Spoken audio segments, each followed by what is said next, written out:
కొడుకు అడ్డగోలుగా కేబినెట్ ఆమోదం లేకుండా రిజర్వ్ బ్యాంక్ అనుమతి లేకుండా నేనే ఇచ్చా ఏం పీకుతావు పీకొన్నాడు 40 కోట్ల రూపాయలు కార్ రేస్కి.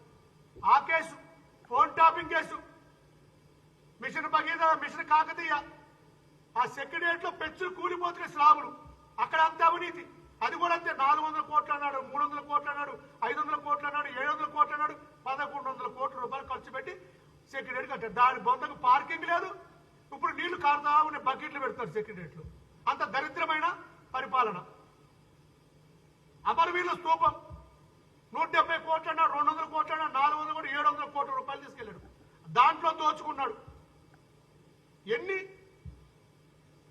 ఈ విధంగా చెప్పుకుంటూ పోతే ప్రతి ప్రాజెక్టులో ప్రతి దాంట్లో అవినీతి లక్షల కోట్ల రూపాయలు దోచుకున్నాడు.